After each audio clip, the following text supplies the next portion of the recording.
Anyway, we're so glad that you came, and I hope you're having some fun this afternoon. We sure are, with Jenny Goebel and her new book, The Grave Images. How many of you have taken your parents to talk about their work at school? No, your parents never come in and tell about what their job is? Did really? Well, that would be. Well, Bernie in this book would have to say that her dad makes her backyard is filled with tombstones, and they make tombstones, which would be maybe some friends would come over, but anyway, let's welcome her and hear about this great new book, and give her a big round of applause for all the treats she brought for us today.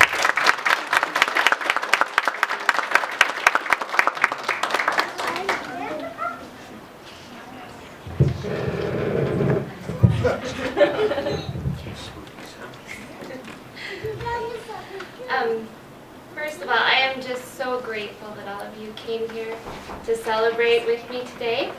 And I was going to start with a joke. This one's probably more appropriate for the kids, so just bear with me. What do you read on Halloween? Ooks. My kids don't get it.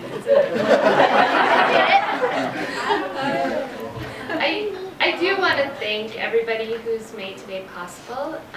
The lovely people here at the Tattered cover, Pat and Katie, and I know Anders was setting up, he's here somewhere. And all my friends and family who have rallied to pull this event together, as well as my husband, who I can't thank enough for his endless support. My kids, you guys are the best. It's such a privilege and an honor to be your mom, and your encouragement just means so much to me. Thank you. A few words about my book. I came up with the idea for grave images when I was managing my family's engraving business. You can see I did actually my mom did an etching for today on marble of my book cover. But anyways, while I was doing this, I had this thought that it would be really creepy if somebody was etching portraits of the dead and then they actually died. So since I was already interested in writing, I thought, oh, that would make a fun book. And I wrote it. It had a roller coaster ride to publication, but it's finally here, and it's really exciting and exhilarating, but it's sort of terrifying too. The act of writing is a very personal and solitary pursuit, but then if you're actually fortunate like I've been and you get to share your craft with readers, the revealings of like these innermost workings of your mind can leave you feeling rather exposed.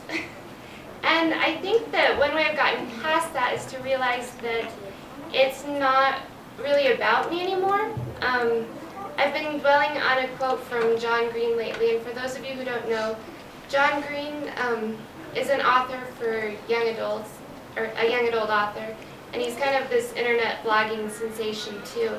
And his philosophy is that once books are published, they belong to their readers. He says this is a great thing because the books are more powerful in the hands of the readers than they ever could be in his hands.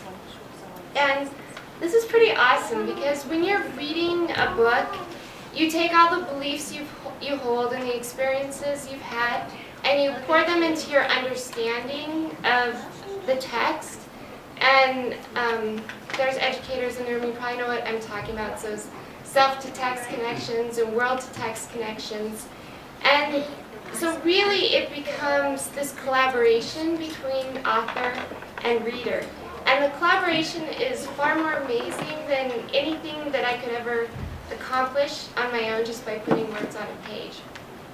So I've tried to make grave images scary and fun and hopefully a little bit touching too. It's thrilling to think that I have this opportunity to move readers a little bit and to make them feel an emotion, perhaps a little bit of fear, or hopefully make them laugh a little or relate something to their own lives. And the thought that someone, whether they be 9 or 99, will connect to my book, that's what it's all about for me.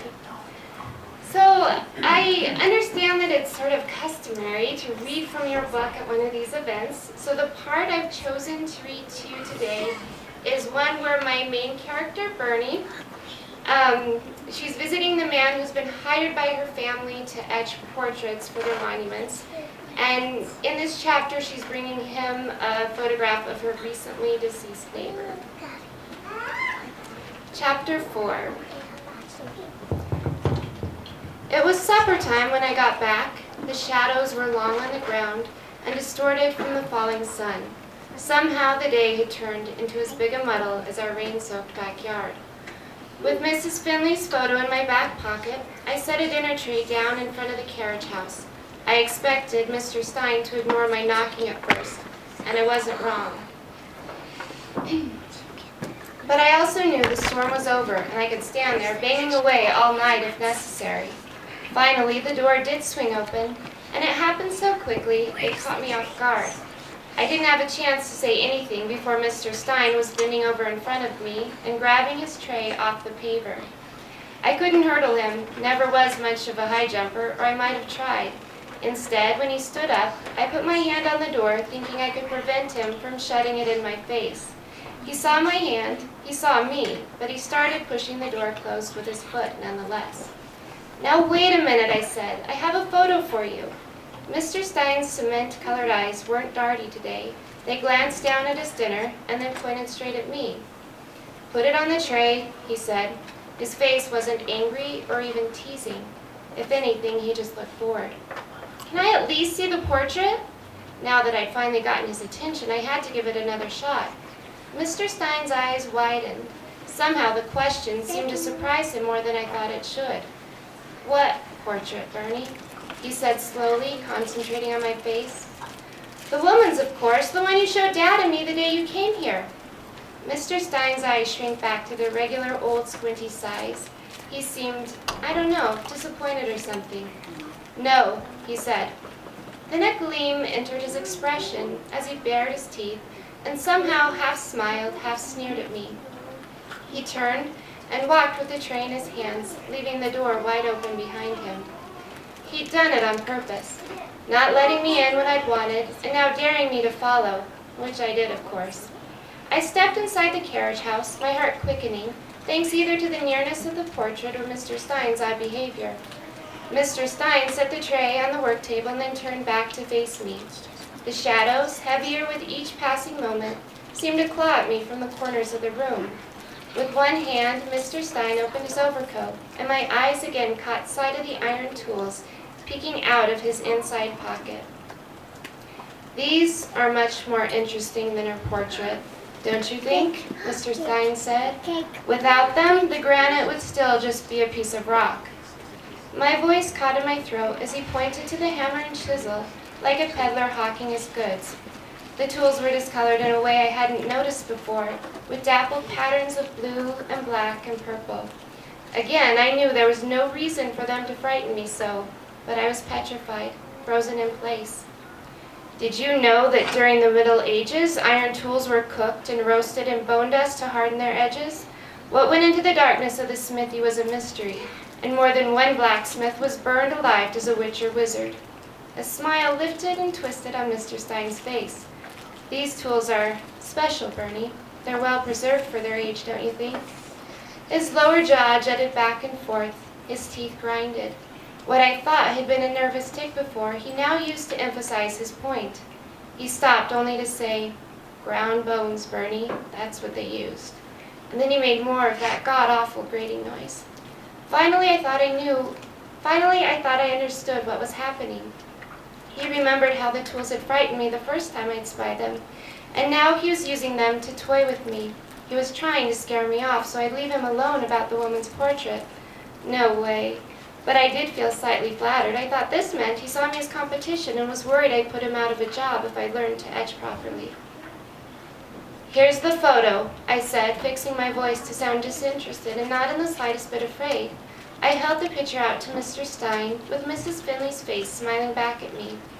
"Just a small portrait will do." Mr. Stein grinned and then snatched it from my hands.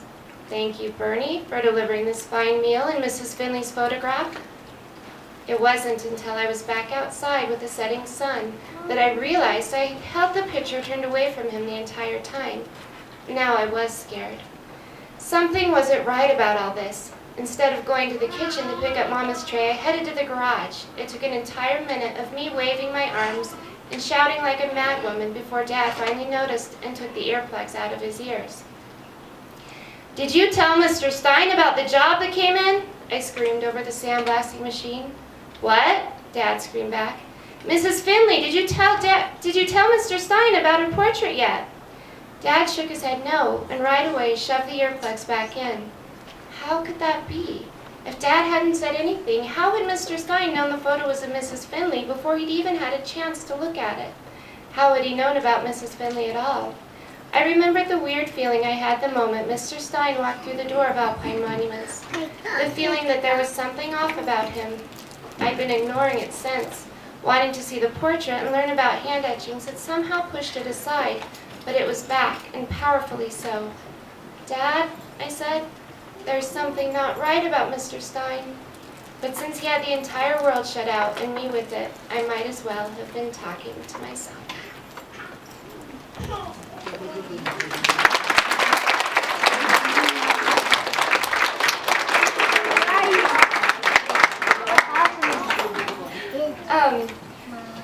I truly believe in the power of stories to draw us together, and the books provide us the opportunity for a widening of experience and the chance to gain empathy along the way. And I can't tell you what an honor it is for me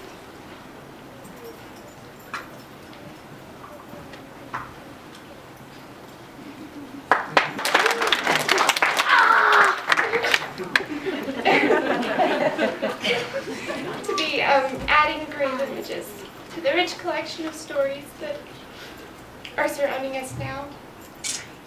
Thank you.